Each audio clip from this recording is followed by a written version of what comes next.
안녕하세요. 꽃피는 하우스입니다. 보라쌀이를 오늘 한번 분갈이를 한번 해볼 텐데요. 보라쌀이가 요거는 들꽃사랑에서 가지고 왔는데요. 작아요. 이렇게 작은데 세상에 꽃대가 이렇게 많습니다요. 이렇게 작은데 꽃대가 많아서 자, 요거는 우리 딸내미가요. 엄마 나 요거 분갈이 해서 주기 이쁜 화분에 분갈이 해서 주세요. 이렇게 해서 자, 요걸 하나 이렇게 해서 오늘 분갈이를 한번 해볼 거고요. 또 뒤에 제가 키울 거 저는 이렇게 처음처럼 해서 또 데리고 왔어요. 얘를 너풀너풀 이게 정형적인 보라쌀이가 이렇게 생겼어요. 그런데 이 길이도 이렇게 생겼는데 얘가 아주 그냥 특별하게 농장에서 어떻게 이렇게 잘 키웠어요. 그래서 자, 이거 두 개를 그대로 한번 옮겨 볼 거예요. 화분이 보라쌀이는 좀 선택이 좀 중요한데요. 요거는 이제 이렇게 아담하게 자랐으니까 괜찮은데 보통 보라쌀이들이 보면은 요 길게 자라요. 너풀너풀 이렇게 자라는 게 이 쌀이의 매력이에요. 쌀이가 여러 종류가 있는데 저는 이제 요걸 하나 가는데 요거는 18,000원짜리고요. 처음처럼 해서 데리고 온 아이는 18,000원짜리고 또 들꽃에 데리고 온 아이는 20,000원짜리예요. 작지만 아주 꽃이 그렇게 되어 있어요. 그러니까 특성이 있어요. 농장마다 그 키우는 특성이. 자, 여기에다 화분에다 옮겨 줄 텐데요. 여기에다가 요게 저기 깔망을 이렇게 깔았는데 여기다가 그거 까셔도 돼요. 양파망 그런 걸 이렇게 까셔서 이렇게 하셔도 됩니다. 자, 흙은 그냥 재활용 난석을 많이 깔고요. 재활용을 이렇게 했는데 그대로 연탄가리를 해서 꽃을 보고 4월 달쯤 분갈이를 하려고 해요. 작년 재작년까지만 해도 이런 상태로 오면은 겨울에 분갈이를 한 적도 있어요. 제가 깔끔하게 털어서. 근데 그렇게 해보니까 쌀이들이 몸살하느라고요. 꽃을 길고 화려하게 못 펴줘요. 그래서 저는 이렇게 말씀드리고 싶어요. 그냥 분갈이 안 하시려면 이 화분에서 그냥 키우세요. 쌀이.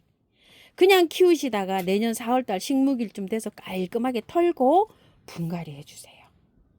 그렇게 추천을 합니다. 그래서 이걸 그대로 옮길 거예요. 여기에다가요. 화분에다가 한번 빼볼게요. 자, 빼면요. 이렇게 되어 있는데 이 흙이 굉장히 그 밭에서 나름대로 농장에서는 배합을 했어요. 고슬고슬하고 흙도 괜찮아요. 근데 이제 배수가 조금 좀 덜 되겠다 이런 생각이 좀 들죠. 구매한 흙이고. 그렇지만 내년 봄까지 꽃을 보는 데는요. 아무 이상 없어요. 자, 이 흙이 조금 좀 많은 것 같아서 여기 들어가는 입구가 작아서 항아리잖아요. 그래서 저는 조금 이렇게 좀 흙을 조금 좀 덜어내고 입주를 한번 시켜 볼게요. 자, 요런 식으로 흙을 조금 좀 따고 입주합니다. 자, 요 정도는 괜찮아요. 자, 굉장히 뭐 요거는 아주 길이가 또 좋아요.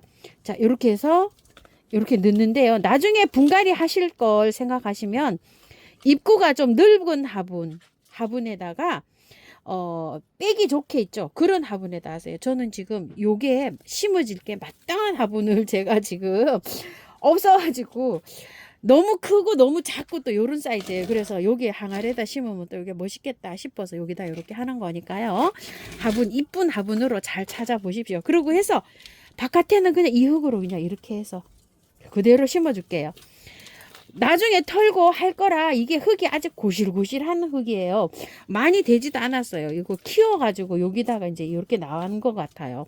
뭐 만져도 손으로 만져도 아주 흙이 고실고실합니다. 자, 이렇게 해서 하나 옮겨 보고요. 자, 요것도 한번 옮겨 볼게요. 자, 엉덩이 통통 치니까 이렇게 톡 하고 나왔어요. 자, 이것도 밑에 보면 어때요? 흙이 오래되지 않고 위에는 봤더니 시커먼데요. 고실고실해요. 이렇게 만져보시게 되면. 얼마 안 됐어요. 좀 작은 화분에서 이렇게 키우다가 요 화분으로 이렇게 해서 이제 나왔는데요. 나온 것 같아요. 자, 근데 이걸 다 털고 하면 이제 꽃이 이렇게 많이 매달렸잖아요. 이거 꽃이 싱싱하게 못 봐요. 그래서 그대로 그냥 요것도 연탄가리로 이렇게 해서 할 텐데요. 화분을 저는 이렇게 여기다가 하는데 화분을 댈 수 있으면은요. 뺄 때 좀 힘이 들거든요. 힘이 드니까 될 수 있으면은요. 저기 화분으로 해주세요. 일자로 된 화분. 저는 여기가 이렇게 오맞았잖아요. 이런 거 뺄 때 좀 힘들어요. 자, 그런 화분으로 이렇게 좀 해주시고요. 자, 이렇게 넣었어요. 자, 이렇게 넣은 다음에 바깥에 그대로 그냥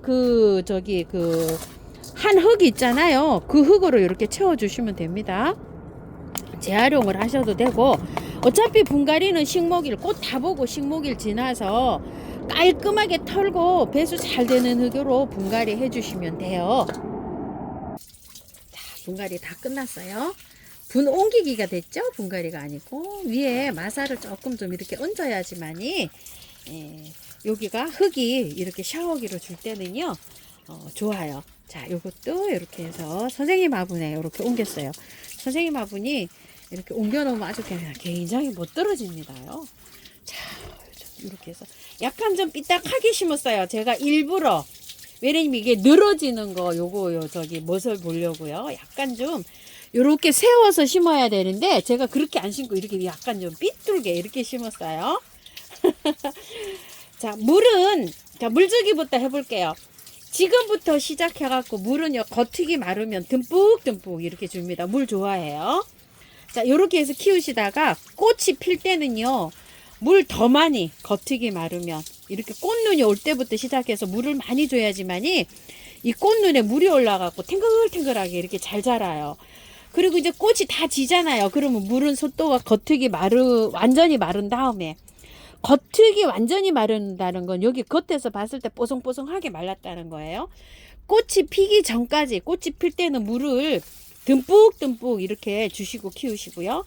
꽃이 지고 난 다음부터는 겉흙이 완전히 바짝 마른 다음에 이렇게 주시면 되고요. 꽃 지고 나서는 겉흙이 마르면 여름까지 이제 이렇게 키우시면 되는데요. 지금부터는 햇살이 조금 좀 필요하신데 요런 데 키우시는 게 좋아요. 그런데 햇살이 많이 들어올수록 꽃은 화려하게 펴요. 우리 집처럼 이렇게 꽃이 그 햇살이 좀 덜 들어오는 게 있죠. 그럴 때는 꽃은 피어요. 꽃은 피는데 색깔이요, 진하고 연하고 이렇게 돼요. 햇살을 많이 보면 굉장히 진하게 들어오고요. 햇살이 조금 좀 덜하면 연한 색으로 들어와요. 같은 보라쌀이라도 같은 핑크색도 마찬가지예요. 그래서 꽃이 지금부터는 햇살이 집에서 베란다에서 키우시는 분들 가장 많은 장소에다가 이렇게 옮겨 주셔서 키우시면 됩니다. 자, 그리고 이제 영양제는 어때요? 분을 옮기기만 했죠? 전혀 안 털었잖아요. 자, 이렇게 해서 여기 한 20알 정도, 여기도 한 20알 정도 이렇게 바깥으로 올려줍니다. 바깥으로 올려주셔야 돼요. 자, 이렇게 올려주고요. 꽃이 요거는 형성이 다 됐어요. 근데 이제 요거는 형성이 지금 이제 이렇게 되고 있어요. 그래서 더 올려줘야 되는데 20알만 올려놓는 거예요. 자, 요거는 한 30알 정도 올려놔도 돼요. 지금 이렇게 올려놓으셔도 됩니다. 그런데 이거 너무 많이 올리실까봐. 이거는 지금 요 처음처럼 해서 가져온 거는 꽃이 형성이 되고 있을 단계에는 너무 많이 올리시면 안 돼요. 20알도 많아요. 제가 화분을 크게 썼기 때문에 20알인데 한 10알 정도 올려놓으시고요. 꽃이 개화될 때는 20, 30알 이렇게 올려놓으시면 돼요. 완전하게 이렇게 형성이 다 됐잖아요. 그러면 많이 올려놓으셔도 돼요. 꽃몰이 형성될 때는 지금 이제 이렇게 형성이 될 거예요. 이럴 때는 영양제 많이 올리지 않습니다. 자, 이렇게 해서 키우시고요. 꽃이 다지면 가지치기가 해야 되는데요. 자, 가지치기 할 때 여기 가깝게 놓고 한번 볼까요? 짧게 잘랐잖아요. 여기 오신 거 보면 알 수 있어요. 이렇게 짧게 잘랐으니까 꽃이 다 지고 나면 가지 자르기 하실 때 요거 하나 있죠. 요거 이파리 하나 놔두고 이렇게 자르세요. 이거 잘라갖고 삽목하시면 돼요. 삽목 잘 돼요. 봄에 하실 때. 그러다가 이제 자꾸 길어 나가요. 얘가 여름에도 엄청 잘 자라요. 그러면 여기 한 마디 자르면 여기에서 순이 나오잖아요. 그게 이제 요렇게 자라요. 이만큼 자라면은 또 한 마디, 여기 이제 순이 하나 나오면 또 한 마디 나르고 자르세요. 그 다음에 또 길어 나가죠. 그거를 언제까지 자르냐면은요, 9월 한 중순 추석 무렵까지 잘라도 돼요. 그럼 이제 추석 이후에 이렇게 길게 자라잖아요. 길게 자라면 거기서 이제 이렇게 꽃눈이 지금쯤 오는 거예요. 가지치기는 이제 그런 식으로 해주시면 돼요. 여름에 이게 안 자르면요, 굉장히 길게 많이 이렇게 좀 덩쿨이 져서 이렇게 됩니다. 덩쿨을 감아서 키우는 게 아니라 계속 이렇게 이제 잘라줘 가면서 이렇게 키웁니다. 자, 이거 꽃 찌고 나면은요, 방근을 해서 이렇게 키우시다가요, 여름이 되잖아요. 그럼 그늘에서 시원하게 통풍 잘 되는 그늘에서 키우시면 돼요. 이거 여름 가면 질문 많이 하시는데요. 그때 가서 질문 다시 주세요. 자, 이 보라쌀이가 아니고 다른 복색화 쌀이도 나오고 농장마다 이게 다 다르게 나와요. 그러면은 흙이 좋든 나쁘든 연탄가리를 했다가요. 다시 4월 달에 가서 빼보고 흙이 나쁜 거는 깔끔하게 씻어서 배수 잘 되는 흙에 분갈이 하시면 되고요. 흙이 좋은 거는 또 그때 가서도 안 하셔도 돼요. 합식을 하셔도 괜찮아요. 요즘 이제 여러 가지가 나오잖아요. 하나분의 색깔별로 이렇게 다 합식을 해서 이렇게 자, 꽃을 보셔도 됩니다. 자, 특색이 있죠. 두 개 다 이렇게 보시게 되면은요. 요거는 이렇게 이쁘죠. 이렇게 해서 심어 놓으니까 자, 이렇게 되어 있고 요거는 또 이렇게 많이 자라져서 이렇게 되어 있습니다.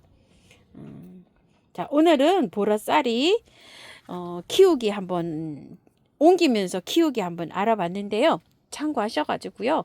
제가 정답은 아닌데요. 그래도 조금 좀 참고하셔가지고 나름대로 환경에 맞게끔 이렇게 잘 키워보세요. 다른 거 뭐 분홍쌀이, 핑크쌀이, 복색쌀이 이런 것도 마찬가지입니다요. 받아보시면 지금 다 털지 마시고 이런 식으로 하셔서 분갈이해서 예쁘게 잘 키워보세요.